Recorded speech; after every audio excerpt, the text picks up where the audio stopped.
kontrolan. Ada apa Bu maksudnya? Ada kontrolan, nggak boleh naik. Tuh. Jalan satu awal.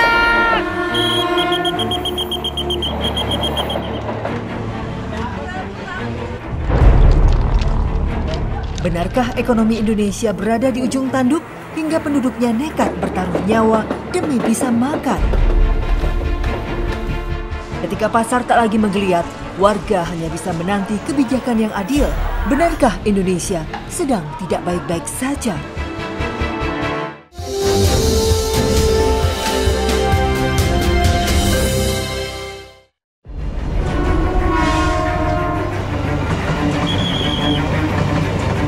Di tengah kemegahan Jakarta masih ada sebuah sudut perlintasan kereta yang seolah menjadi tempat lalu lalang warga untuk berbelanja. Di sini masih banyak dari mereka yang mencari nafkah dengan uji nyali di pinggir rel stasiun Duri. Seperti inilah keseharian masyarakat Tambora di Jakarta Barat. Lalu lalang kereta berdampingan dengan aktivitas warga. Titik ini menjadi tempat menyeberang dari Pasar Tumpah Kalianyar dengan pasar tradisional Pos Duri. Dua pasar berdekatan yang dipisahkan oleh perlintasan kereta api. Bu Tarti, ini Ibu kenapa dari pasar Pasar Tumpah mau nyebrang ke... Ini nyari paya. Nyari paya, nyarinya di dalam? Sono nggak ada, adanya sono. Oh gitu. Tapi Ibu lebih suka belanja di mana? Di dalam apa di luar? Dalam, di luar. Jadi menurut Ibu harganya lebih murah di mana? Yang di dalam apa yang di luar? Kalau di sini kan kiloan. Oh gitu, jadi lebih murah yang di mana? Ini super kalau di sono. Lebih murah yang mana menurut Ibu? Di luar. Yang di luar. Selain warga yang berbelanja, perlintasan kereta ini turut dijadikan tempat mencari nafkah. Demi sesuap nasi, mereka rela mengambil resiko yang jauh lebih berbahaya. Abang, udah apal banget ya? Hafal. Mana kereta-kereta yang lewat di jalur mana? Iya. Oh gitu. Dari mana tuh taunya Bang? Kan ada dua arah, ada arah sana, arah sana. Ada jamnya. Oh gitu. Cuma sekali. Udah 4 tahun saya jalan ini. Pasar Tumpah ini mulanya berdiri di tengah rel kereta pada tahun 80-an. Kini bergeser ke area bahu jalan di RW 2 Kelurahan Kalianyar. Bahaya seakan menjadi ucapan kosong yang tanpa makna. Pasalnya, tak semua orang mampu membuka lapak di tempat yang aman. Penuhnya pedagang di sepanjang ruas jalan membuat Lasinah terhempas ke pinggir rel kereta. Ia tak punya pilihan lain demi bisa bertahan hidup. Resiko seperti apapun akan dijalani. Bu Lasinah sudah sekitar 15 tahun berjualan dengan cara seperti ini. Gak ada pilihan untuk Ibu, boro-boro untuk menyewa kios di dalam pasar. Ini kalau dalam satu hari dagangannya bisa ludes saja sudah alhamdulillah ya Bu. Namun kenyataannya nggak seperti itu, jadi mau tidak mau pekerjaan seperti ini yang dilakukan Ibu hingga sekarang.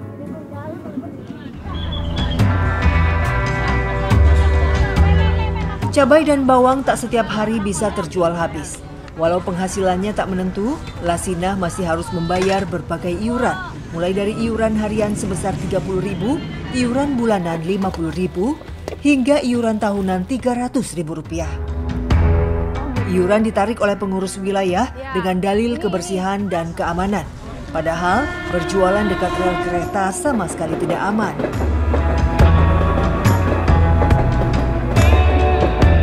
Awal bisa berjualan di sini di pinggir rel gimana Bu? Boleh cerita nggak? Saya ini aja, nyoba-nyoba sendirian di sini. Terus orang-orang baru ikut-ikut. Nyoba-nyoba di sini, orang-orang kan baru dapat tempat. Saya nggak dapat tempat, jadi terus saya kesini aja lah. Pernah dulu di tengah itu tuh, pas tiang tuh. Pas tiang listrik itu tuh kabelnya. Ya, saya kontrolan. Ada apa Bu maksudnya? Ada kontrolan, nggak boleh naik. Tuh. Dari mana? Ini tiba-tiba lagi ngobrol sama Bu Lasinah. Ada kontrolan tuh maksudnya petugas datang Bu? Iya, petugas. Dari mana Bu? Tahu nih.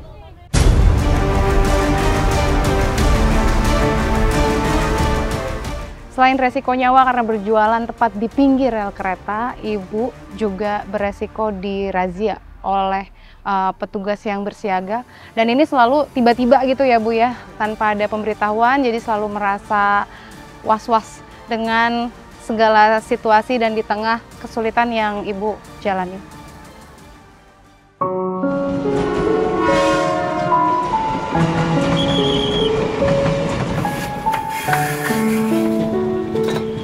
Lebih dari 15 tahun Lasina menjalani keseharian seperti ini. Pasar tumpah menjadi satu-satunya sumber penghidupan baginya. Pendapatannya dalam sehari tak lebih dari Rp100.000. Namun baginya, setiap rezeki adalah nikmat yang wajib disyukuri. Yuk Bu, kita pulang ya. Ya.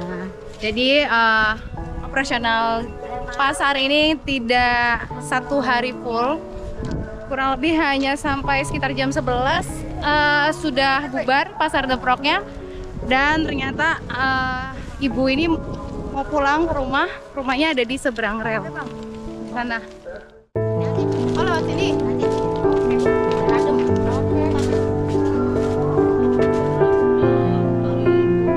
Lasina kini tinggal seorang diri di kamar sempit. Suaminya sudah meninggal sekitar 4 tahun lalu. Tempat untuk tidur dan menyiapkan jualannya di pasar menjadi satu. Dari sinilah lansia 63 tahun ini memulai rutinitasnya saat dini hari. Tengah malam udah ke pasar, ntar kalau ini hujan-hujanan ya tetap berangkat. Soalnya dagangan udah udah disiapin sama yang ngasih. Kalau tengah malam hujan gede juga saya tetap berangkat. Ibu pernah mengalami hal yang paling bahaya nggak gitu Bu? Berangkat malam-malam lewat pinggir. Pernah saya jatuh pas ngendong sapi gini-gini, pernah jatuh pernah. Di mana? Di rel. Untung nggak ada kereta itu loh Bu. Iya, itu untung nggak ada kereta. Terus kemarin yang siang-siang jatuh juga, untung banyak yang nolongin. Ibu tinggal di pinggir rel, jualan di pinggir rel. Apa nggak takut gitu Bu?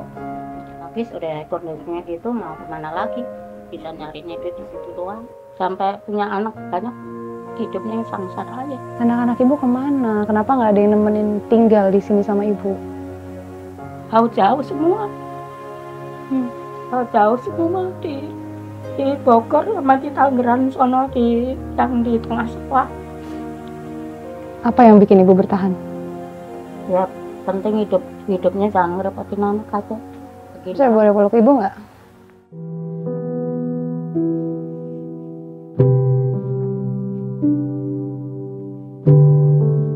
Dalam 1 bulan, ia harus mengeluarkan biaya sewa kontrakan sebesar Rp400.000. Sementara untuk makan sehari-hari saja, ia hanya merebus aci. Kerasnya hidup membuat Lasina harus tetap bertahan.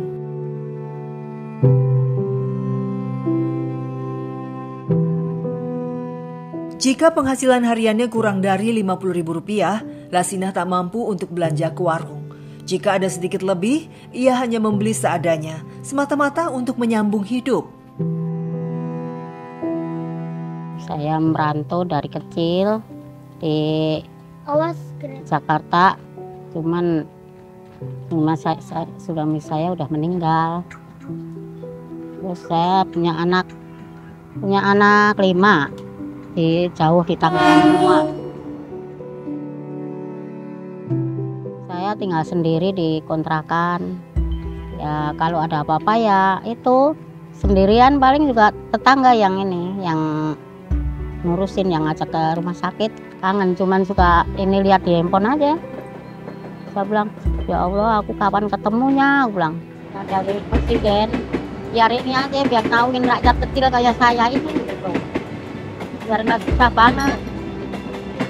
Selamanya di pinggir rel gini kan saya juga lama-lama capek, pengen istirahat nggak bisa. Inilah potret nyata pahitnya kehidupan rakyat kecil.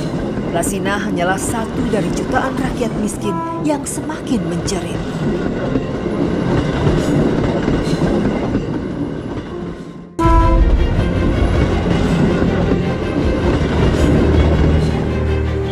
Pasar tumpah yang menjadi tempat Lasina mencari nafkah sebenarnya tak memiliki dasar legalitas. Namun keberadaannya tidak diusik. Hal inilah yang membuat keberadaan pasar tumpah menjadi dilematis. belanja di sini setiap hari. Setiap hari. Kenapa? Ya enak aja, udah kurang berkurang. Di sini sih apa namanya rame ya, udah gitu juga alhamdulillah masih bisa terjangkau lah ya. Cuman ya kadang naik turun gitu, naik turun. Kadang di seberang, kadang di sini, lebih murah di sini sih. Oh gitu. Kadang nggak bisa ditawar gitu dikit-dikit mah. Lokasi pasar tumpah beririsan dengan pasar tradisional Pos Duri. Dekat secara lokasi, namun berbeda wilayah administrasi.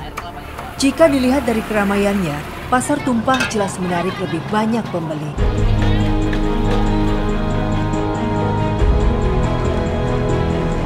Bang, ada ayam utuh? Ada. Ayam 1 ekor ini ya? Iya.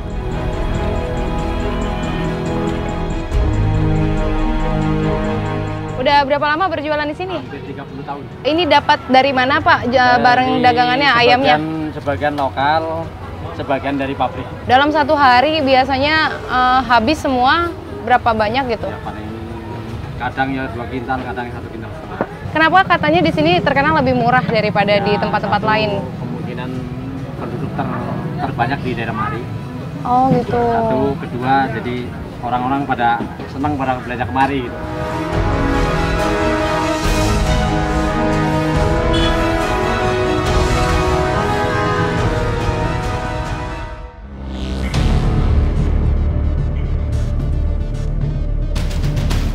Sekarang pasar lagi udah mulai sepi, nggak ada yang dagang, kios-kios pada nganggur, pada kosong.